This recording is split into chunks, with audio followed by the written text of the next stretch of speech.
सत श्री अकाल दोस्तों, मेरा नाम जतिंदर सिंह और आज जो मैं आपके लिए वीडियो लेके आया हूं वो राइटिंग टास्क 2 पे होने वाली है।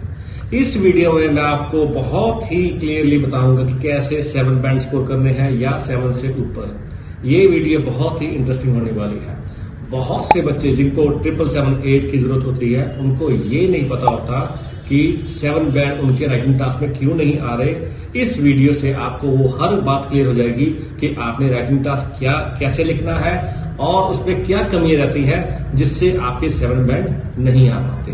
सो आपका ज्यादा टाइम न लेते हुए मैं चलता हूं अपने लेक्चर की तरफ।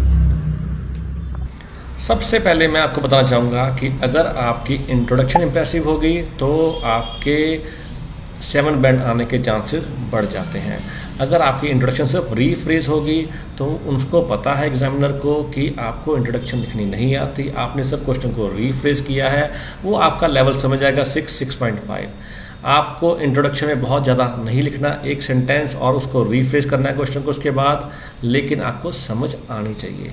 इसीलिए मैंने यहाँ पे सबसे पहले लिखा है कि one of the hardest part of IELTS writing module is writing introduction and if you have a good technique for this then the rest of task is easy. अगर आपके पास टेक्निक है एक इंट्रोडक्शन लिखने की और एग्जामिनर को impress करने की तो आपके 7 बैंड आने ही आने हैं। ये नहीं कह रहा कि आपको आगे मेहनत नहीं करनी, इंट्रोडक्शन पे मैं ये कह रहा हूँ कि आप थोड़ा वर्क कीजिए, अच्छी इंट्रोडक्शन लिखिए ताकि इम्प्रेसिव बन सके आपकी राइटिंग टास्क। इस पे मैंने अब आप बता रहा हूँ, इस पे मैंने एक फॉर्मूला बनाया है। अगर आप ये फॉर्मूला यूज़ करेंगे अपनी राइटिंग में तो आपके 7 बैंड आएंगे ही आएंगे। हाँ, इसके साथ साथ एक बात मैं आपको बताना चाहूँगा कि आपके जो सेंटेंस है वो थोड़े स्ट्रांग होने चाहिए। ये नहीं कि सारे के सारे कॉम्प्लेक्स होने चाहिए सेंटेंस, उसमें सिंपल भी होना चाहिए, कॉम्प्लेक्स भी होने चाहिए। उसमें आपको हर तरह का मटेरियल डालना होगा अपने पैराग्राफ में, अपने राइटिंग में, ताकि राइटर को, एग्जामिनर को ये पता चल सके कि आपको हर तरह का सेंटेंस लिखना आता है, आपको सिंपल भी लिखना आता है, आपको कॉम्प्लेक्स भी लिखना आता है, आपको कोई प्रॉब्लम नहीं आती सेंटेंस मेकिंग में। चलिए मैं आपको अपने फॉर्मूले के बारे में सबसे पहले बताता हूँ। जब भी आप राइटिंग करेंगे तो आप ये फॉर्मूला मेरा अपना लेना। बहुत ही सिंपल है। सबसे पहले मैंने क्या लिखा हुआ है यहाँ पे T, फिर S, फिर E, फिर A, फिर S। आपने ऐसे ही फॉर्मूला यूज करके अपना बॉडी पैराग्राफ लिखना है। T का मतलब क्या है? टॉपिक का सेंटेंस आइडिया। S का मतलब जो आपने टॉपिक लिखा है उसको सपोर्ट करने के लिए आपने आइडिया को क्या आगे कैसे लेके जाएंगे, एक्सप्लेन क्या करना है। सो S का मतलब क्या होगा? सपोर्ट द आइडिया या एक्सप्लेन द आइडिया। उसके साथ आपने फिर देना है एग्जाम्पल।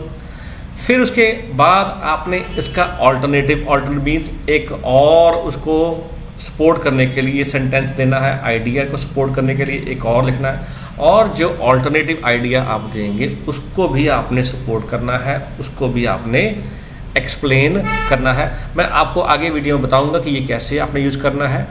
और अगर ये आपका प्रॉब्लमेटिक आ गया तो आपने टॉपिक सेंटेंस देना है, फिर सपोर्ट करना है, फिर एग्जाम्पल देना है, उसी में आपने उसको सोल्यूशन भी दे देना है और उसका रिजल्ट भी देना है कि अगर आपने सोल्यूशन दिया तो उसका रिजल्ट क्या होगा। ये उस केस में कि अगर आपका जो टॉपिक है वो प्रॉब्लमेटिक है। इसको मैं आपको बाद में किसी और वीडियो में एक्सप्लेन करूंगा। फिलहाल आप ये याद रखना। और इस वीडियो में जो हम यूज़ करेंगे वो हम लोग यूज़ करेंगे TSEAS। आगे आपको एक्सप्लेन करता हूँ कैसे। देखिए यहाँ पे मेरे पास एक टॉपिक है, उसमें क्या लिखा हुआ है? More and more people are migrating to cities in search of a better life but city life can be extremely difficult.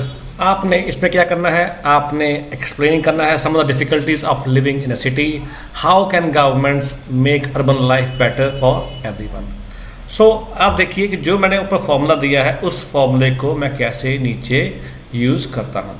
सबसे पहले इंट्रोडक्शन आएगी, वो आपको पता है कि लिखनी है। मैं इंट्रोडक्शन पे नहीं जा रहा, मैं सीधा बॉडी पैराग्राफ पे आ रहा हूँ। और बॉडी पैराग्राफ को मैंने स्टार्ट कैसे करना है वो मैंने अपने टॉपिक के सेंटेंस आइडिया से, सीधा ही मैं टॉपिक के सेंटेंस आइडिया पे आ गया। मैंने क्या लिखा? The increasing trend of migration to cities is result of a desire for a better life but city life is often associated with numerous difficulties. ये मेरा टॉपिक का मेन सेंटेंस आइडिया हो गया, वो मैंने यहाँ लिख दिया। अब इस सेंटेंस को मैं सपोर्ट कैसे करूँगा, यहाँ से one problem in big city is the lack of green space. देखिए यहाँ मैंने बताया कि बहुत सारी डिफिकल्टीज है और उसमें से एक जो सबसे बड़ी है वो है ग्रीन स्पेसिस की लैक, इसकी कमी है वहाँ पे। और इसको मैंने कैसे सपोर्ट किया, अपने एग्जाम्पल के साथ। जो मैंने ऊपर बात लिखी ये और ये जो ग्रीन स्पेस की बात लिखी उसको मैंने एग्जाम्पल के साथ और क्लियर कर दिया। क्या, for example in the city where I live we only have one small park which is itself surrounded by concrete buildings. And मैंने क्या कहा कि मैं जहाँ रहता हूँ वहाँ पे एक पार्क है, लेकिन पार्क के आसपास क्या है, कंक्रीट बिल्डिंग्स हैं, यहाँ पेड़ नहीं है। तो मैंने किसको सपोर्ट किया कि यहाँ पे लैक ऑफ ग्रीन स्पेसेस की प्रॉब्लम पाई जाती है। ठीक है, देखिए ये एक फॉर्मूला है, आप इसको थोड़ा सा खींच सकते हो एग्जाम्पल को। अगर आपने इसको और थोड़ा एग्जाम्पलीफाई करना है, थोड़ा और ब्रीफ लिखना है, तो आप इस एग्जाम्पल में 7-8 वर्ड और लिख के इसको आप एक्सप्लेन कर सकते हो कि आप क्या कहना चाहते हो। मैंने ज़्यादा एक्सप्लेन नहीं किया, मैंने अपना टॉपिक मेन रखा है। मैं समझ रहा हूँ कि एग्जामिनर मेरी बातों को समझ लेगा। हम लोग बच्चों की बातें नहीं कर रहे, अब हम बड़े हो गए हैं, तो इसमें ही वो एग्जामिनर जो है हमारी बात को समझ जाएगा। अब मैंने इसमें ऑल्टरनेटिव क्या किया, अब मैंने ऊपर बात की थी कि डिफ़िकल्टीज है सिटी में, ग्रीन स्पेस अब क्या है, आगे मैंने इसको क्या कहा, the presence of pollutants emitted from vehicles, industrial facilities and various sources poses a significant risk to public health। मैंने क्या बोला, अब जो pollutants होते हैं, जो व्हीकल से निकलते हैं, इंडस्ट्रियल फैसिलिटी से निकलते हैं और भी जो सोर्सेज से निकलते हैं, वो एक पब्लिक की हेल्थ को रिस्क पोज करते हैं। इसको मैंने सपोर्ट कैसे किया, इसको मैंने सपोर्ट किया ऐसे, देखिए, this is an issue as big city citizen need green areas in order to relax. हमने कहा कि ये एक इशू है क्योंकि बिग सिटी सिटीजन को ग्रीन एरिया चाहिए इन ऑर्डर टू रिलैक्स। अब देखिए यहाँ पे मैंने पहले टॉपिक का सेंटेंस लिखा, उसको सपोर्ट किया, फिर एग्जांपल दिया, फिर उसका एक और अल्टरनेटिव लिखा, फिर मैंने उसको एक्सप्लेन किया, उसको सपोर्ट करके। अब मैंने बाद में एग्जांपल नहीं लिखी, आगे ही मैं आपको और भी क्लियरली बताऊंगा कि मेरे कहने का क्या मतलब है, एक और एग्जांपल लेके।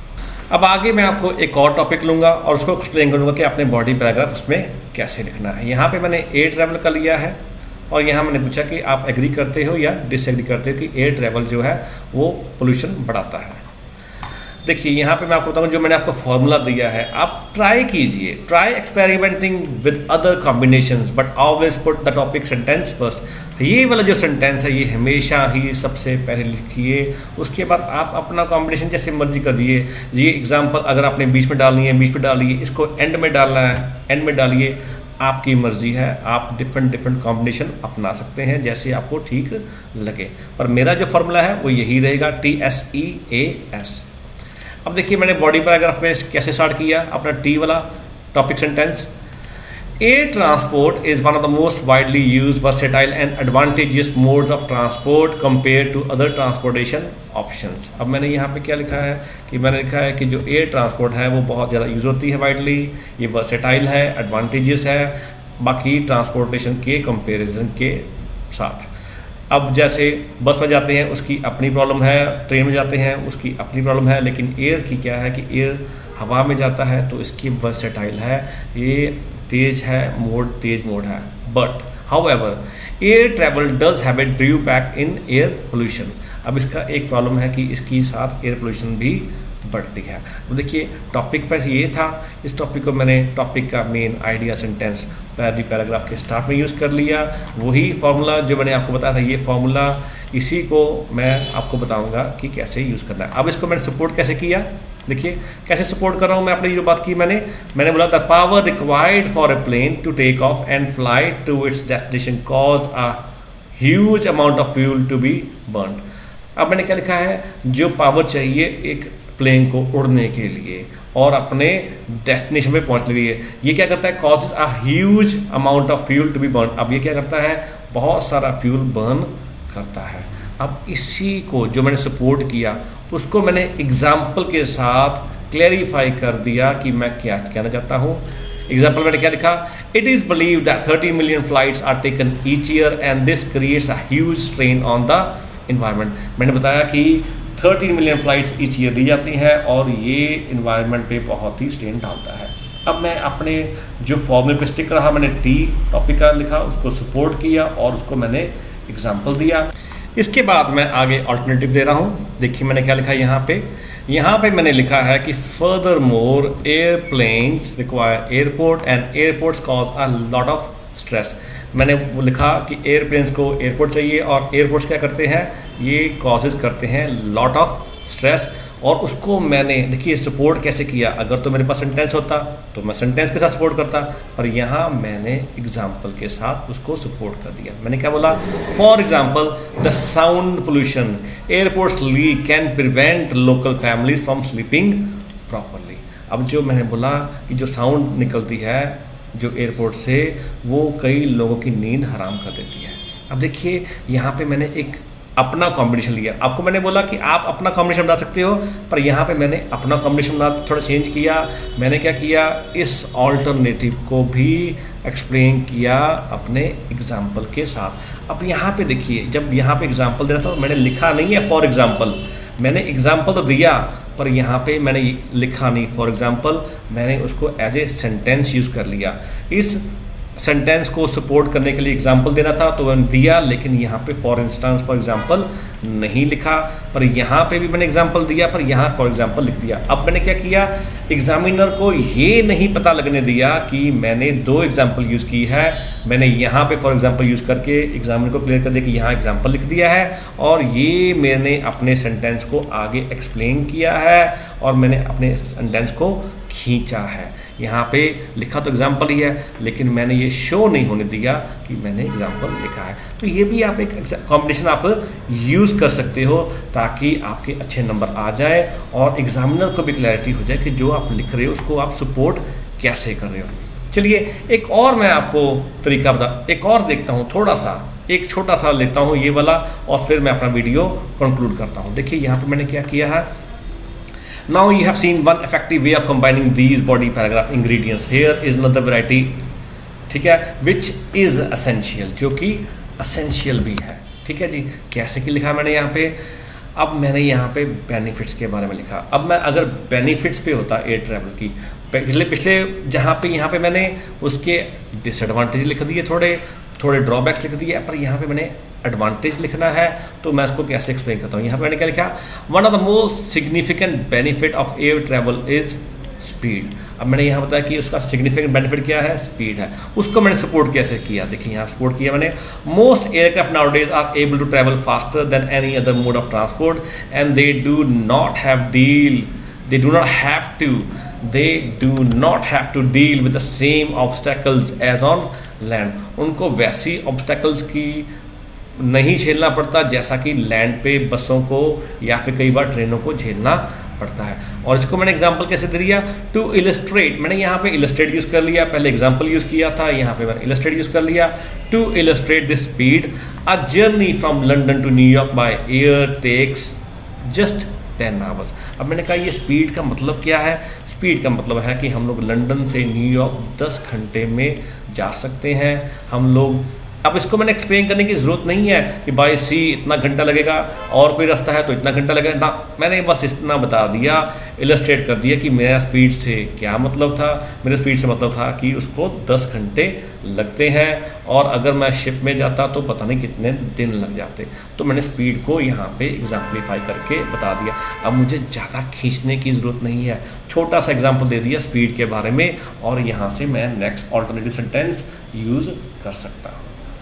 होपफुली आपको शायद अब इस वीडियो से समझ आ गया होगा कि किस तरह आप 7 बैंड ले सकते हैं, किस तरह आप अपने टॉपिक के मेन आइडिया को सपोर्ट करेंगे, किस तरह उसका एग्जांपल देंगे, किस तरह एक ऑल्टरनेटिव लेंगे और उस ऑल्टरनेटिव सेंटेंस को किस तरह आप सपोर्ट करेंगे, चाहे आप उसको एग्जांपल के साथ सपोर्ट कर लो, जैसा कि मैंने यहाँ पे किया। अगर आपको ये मेरी वीडियो अच्छी लगी हो तो please do like and subscribe my channel and keep on watching my channel for more of these kind of videos in the future as well. Thank you.